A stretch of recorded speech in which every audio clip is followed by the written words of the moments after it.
Good morning.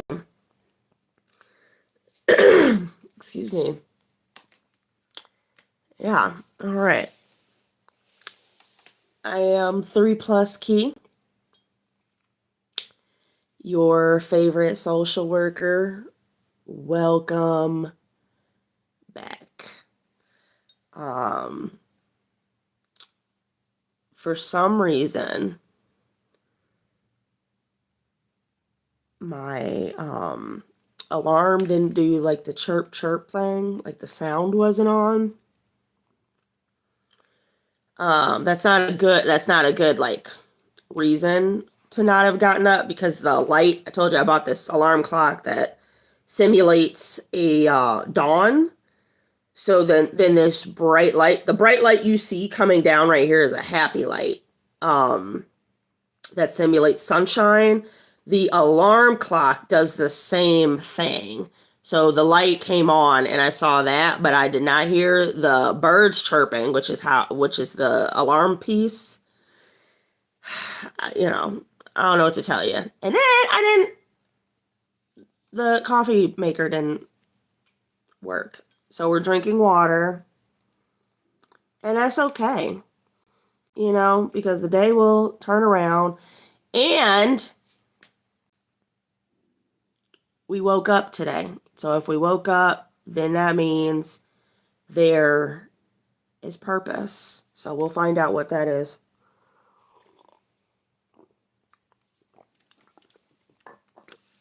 Good morning to you. Just right quick, because I want to make sure we always stay on task. By 6:05, I would like to get into the word. But yesterday, I saw someone and it meant everything to me. Well, not everything, but it was very special to me. My professional background is in group home management. And a teenage boy that I worked with 10 years ago. He's a man now. He came in with his family and I was doing the intake and he said his name and I remembered him, but he didn't remember me. And the reason why I remembered him is because one day we had a conversation and he had a girlfriend and he was like, "Oh, I'm so in love with her, but you know, my therapist and like the group home, whoever, you know, people in the group home, the adults in his life were saying like, oh, it's just puppy love. That's not real love." And I was telling him like, the conversation was like, I believe you, you know, like if you say you're in love, like you guys don't have bills and this kind of thing, but you know, I believe you that's what the case was, right? Okay. And so he came in and I was telling him about that story. And it was just very sweet. I'm very happy for him that he has a family and grew up. All right, we are actually, I think we might have knocked this out a little quicker, days quicker than anticipated. So we're in chapter 4. We're in the Gospel of Joshua, chapter 4.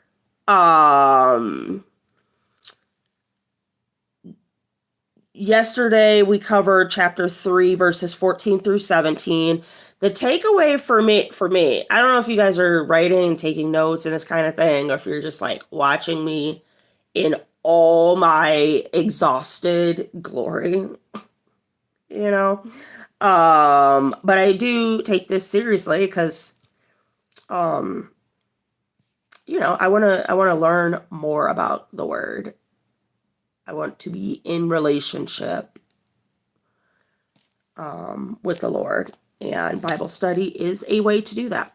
So I do takeaways from the previous, whatever we did, the previous verses. Previous verses were chapter 3, verses 14 through 17, and verse 17.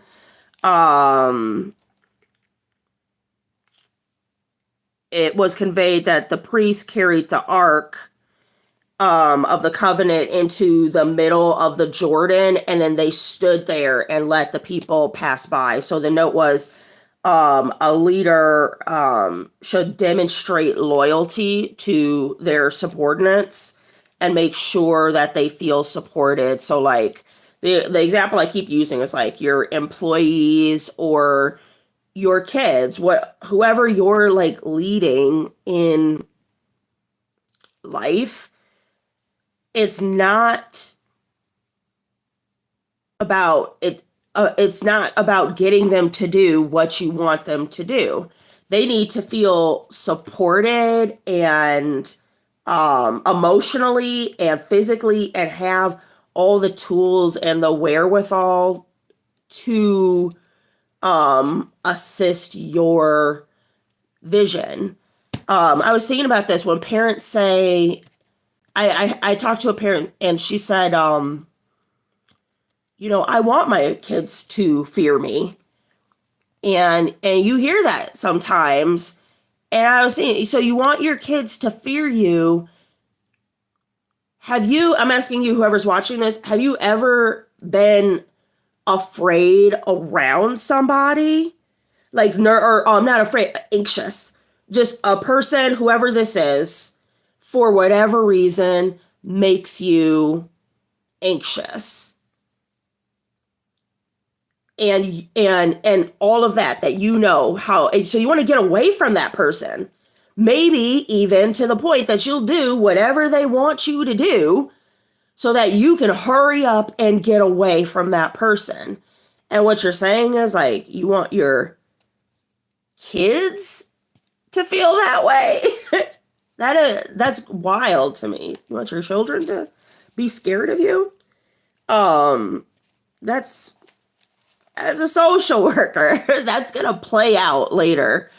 As a manager, I don't know that I've been afraid of like a higher up. I've been afraid to like lose my job before. It's a terrible place. I'm not loyal to you. I would never, you know what I mean? It doesn't inspire hope. So anyway, you want to make sure as a leader that your people feel supported and loved if appropriate. That was my takeaway. So the book of Joshua is a good book to apply to your leadership role, however that plays out in your life. However, yes. Sleepy pants. I also hope this isn't glitching because I, again, forgot to turn the other Wi-Fi's off, but we'll see. All right, so we are in chapter 4 now. The people are just crossing the Jordan. They are going to Canaan. They're staying on task. That's all. That's what we need to know right now. I'm going to pray right quick. Dear Lord, goodness gracious, thank you for waking me up. I'm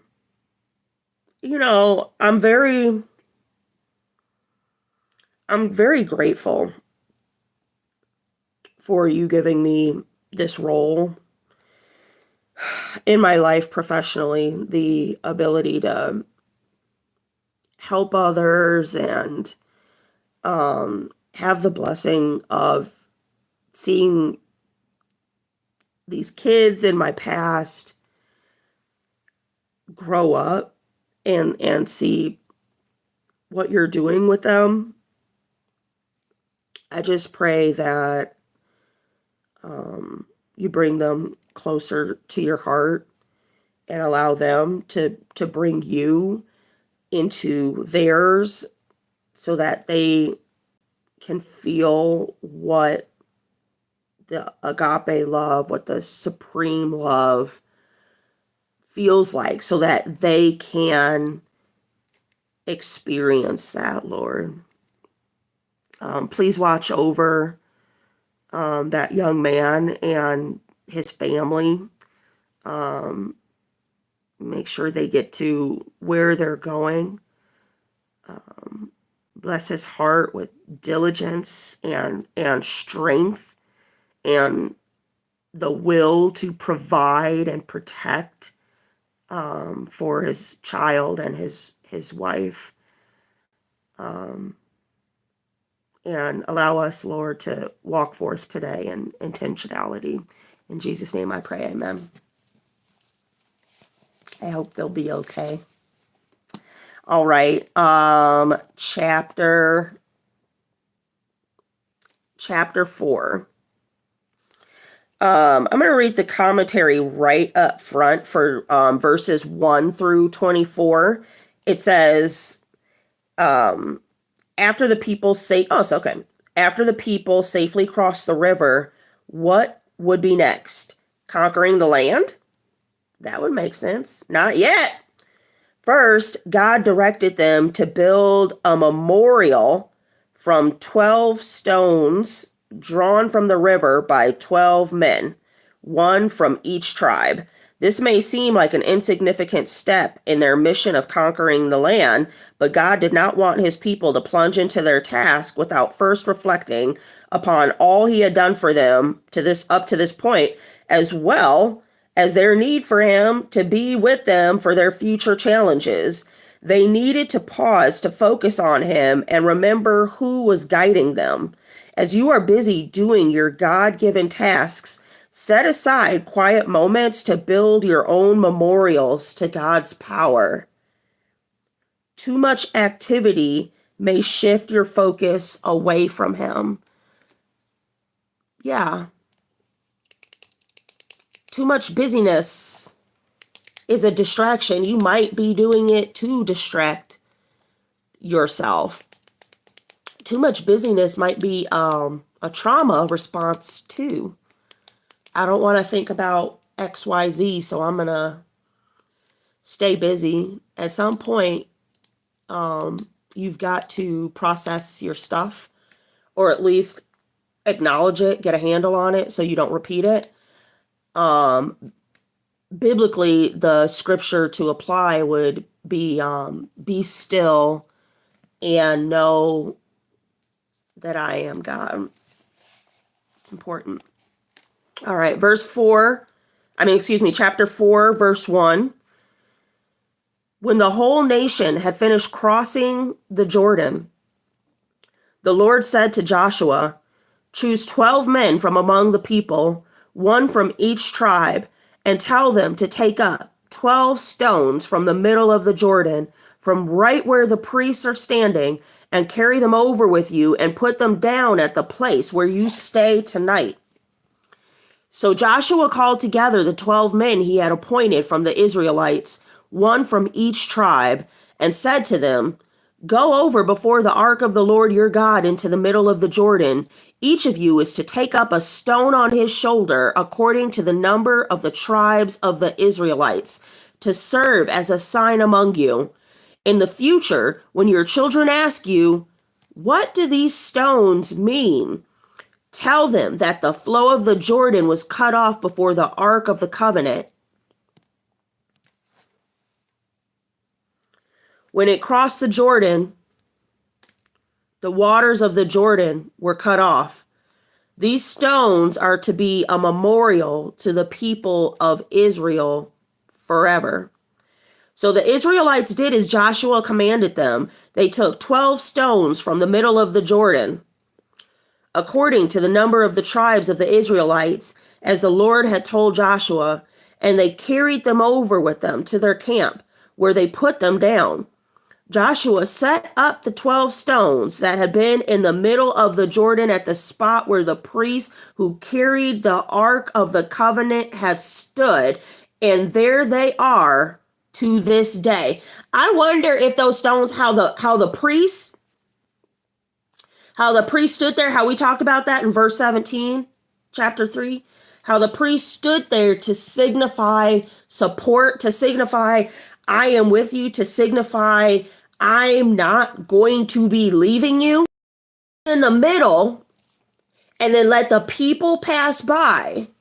And then the Lord said to the Israelites, go get stones from the middle where the priests were standing, and you bring them to your campsites so you remember that this happened. So what I'm hearing, and this, I'm no preacher, but what I'm getting from this is that the Lord told the priests to stand there as a visual reminder to the people, a visual support. Like when you're a child and you're like, Mom, look at me. And your mom is there, and then you can go do the thing. You can go down the slide because you see that support is with you. Right? But the Lord said, go where they were standing and then take the stones, Christ being the cornerstone,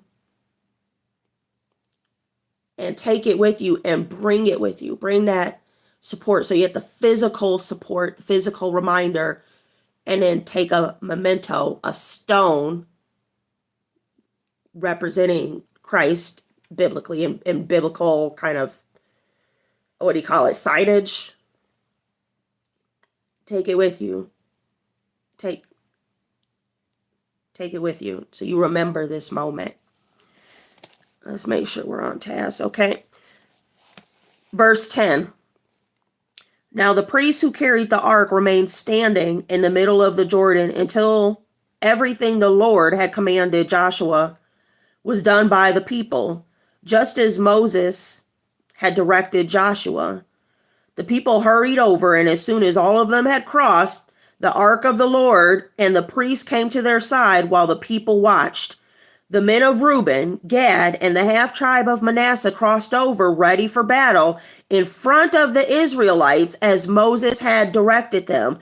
About 40,000 armed for battle crossed over before the Lord to the plains of Jericho for war. That day, this is verse 14, that day the Lord exalted Joshua in the sight of all Israel, and they stood in awe of him all the days of his life, just as they had stood in awe of Moses. The commentary. The Israelites revered Joshua for his role in leading them across the Jordan River. He, like Moses, would receive Israel's praises generation after generation.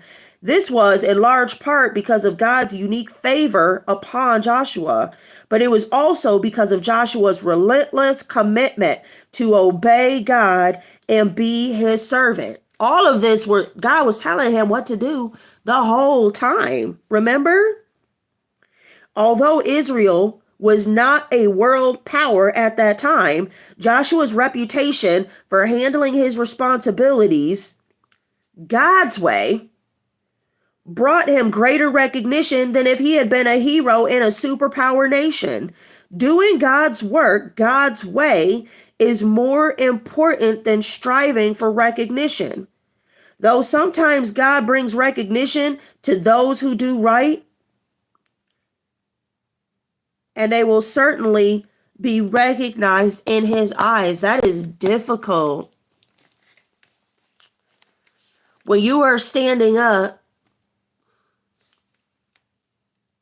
for the Lord, you might lose some followers, some friends. I'll tell you what, one thing, even on this platform, it might be cute. I might get a couple subscribers, tee with the jokes or something that doesn't have to do with the Lord. But on the days that I lose subscribers consistently, it is on the days that I post biblical content. For sure, every time. But I don't mind, and I'll tell you why. One thing, I'm not a YouTuber. I'm a social worker. I'm a social worker that happens to do videos on YouTube.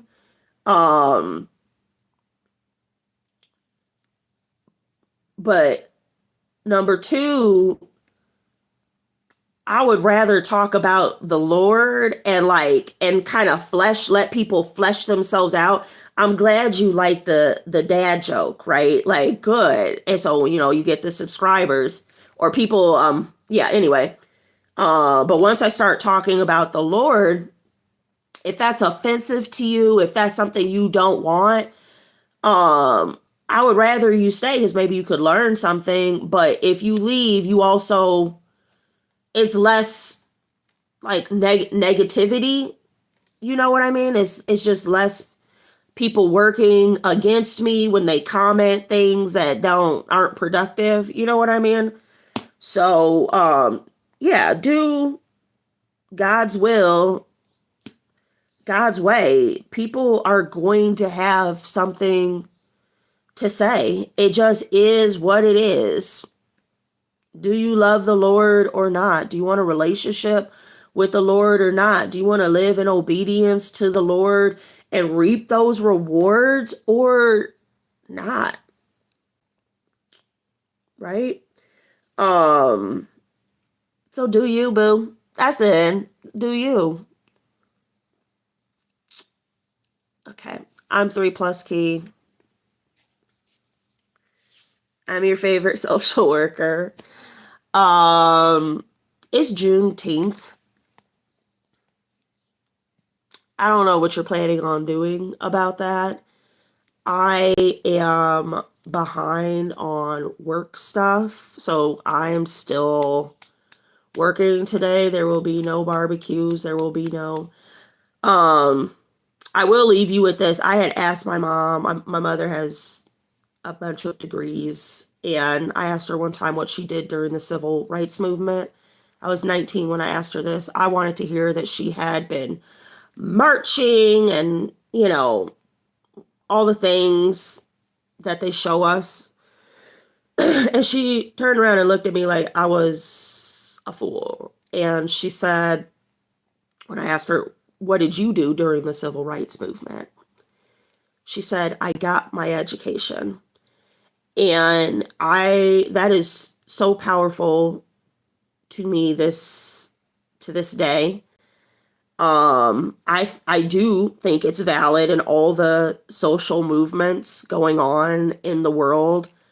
Um, I think that's very important and very valid, and we need boots on the ground doing whatever, like stand for something, right? But we do also need people to be benefiting from all that shouting and protesting, right?